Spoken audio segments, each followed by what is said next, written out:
Inama mu by'ukuri navuga ko ari uburyo bwo gusangira ubumenyi.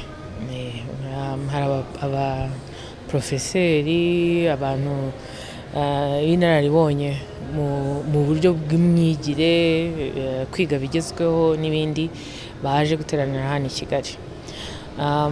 Icyo rero bifasha kuri twebwe nka Minisiteri y'Uburezi, ariko nk'abantu bareba uburezi muri rusange, ni uko ubumenyi bushyashya buhoraho, ariko ntabwo buri gihe tubugiraho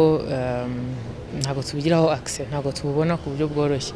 Iyo rero baje hano bakatuganiriza, bakatubwira imitekerereze mishya ihari, uburyo bigisha, tekinoloji nshyashya zirimo gukoreshwa n'ibindi nk'ibyo, ibyo ni byo umuntu aba ashaka.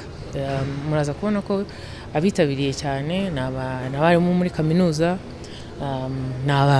ni abarimu mu mashuri asanzwe, kugira ngo bumve ese abandi bo mu bindi bihugu baratekereza iki. Iyo bavuze kwiga cyangwa se kwigisha uyu munsi bikorwa bite, navuga ko ni aho ngaho. Uyu munsi rero bisanze duhagaze he? Navuga ko ikintu kimwe mu Rwanda dufite twishimira ni uko uyu munsi umwana wese ajya mu ishuri. Icya kabiri ariko kandi ni uko ibijyanye na tekinoloji mu mashuri nabyo navuga ko bimaze kugera hafi mu mashuri yose. Bivuze iki rero? Bivuze ko mu gihe ibyinshi twafataga umwanya munini wo kubigeza mu mashuri, ubu bisigaye bitworohera kuko n'ikoranabuhanga risigaye ryarabyoroheje. Ngira ngo abenshi murabizi, uyu munsi tugerageza gukora amahugurwa, ntabwo tukizana abarimu ngo tubicaze ahantu hamwe, tusigaye dukoresha ikoranabuhanga. Ibyinshi dukoresha mu burezi ni amasisiteme kugira ngo tworohere gukora ibintu bishyashya. Navuga rero ko mu by'ukuri ku rwego rw'uburezi duhagaze neza, igisigaye noneho no kubijyanisha n'ireme ry'uburezi. Akenshi na kenshi iyo turimo kuvuga impinduka zigenda ziba muri tekinoloji, kenshi na kenshi usanga urwego rw'uburezi rusa nk'urusigara inyuma.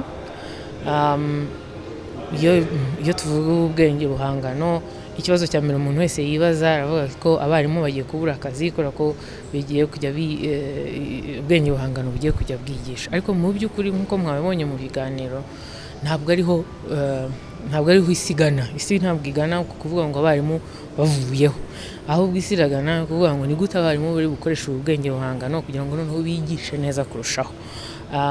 Uyu munsi rero natwe navuga ko ariho turimo kugana. Turashaka cyane cyane gufasha abarimu kubwumva no kubukoresha. Nk'uko mwabibonye mu kiganiro kirambuye twagejejweho n'umwe mu nararibonye, yatugaragarizaga ko abari mu mirimo uyu munsi kubera ubwenge buhangano ntabwo bayivamo, ahubwo bakora neza kurushaho kuko barabwifashisha. Ikibazo kiri mu bashyashya, mu batangira. Aho rero niho tugomba kureba. Ni ukuvuga ngo abana turimo kwigisha uyu munsi, ejo n'undi nibajya hanze mu kazi, ese imirimo bazasanga ni iyihe? Kuko aho niho bigaragara. Abatangira ntabwo barimo kubona imirimo, ahubwo abari mu mirimo bo barabasha gukora kandi bagakora mu buryo bwiza kubera ko ubwenge buhangano buhari. Mu rwego rw'uburezi rero biratugarura kukumvisha cyane mwarimu ko ari we fatizo. Ntawe uri bumusimbure, nta kiri bumusimbure, ahubwo ni ugute yakwifashisha ubwenge buhangano kugira ngo abashe kwigisha neza, ntabutinye, ntabuze abanyeshuri kubukoresha, ahubwo ni gute agiye kubukoresha kugira ngo mumufashe kwigisha neza no gusobanura ibyo yigisha.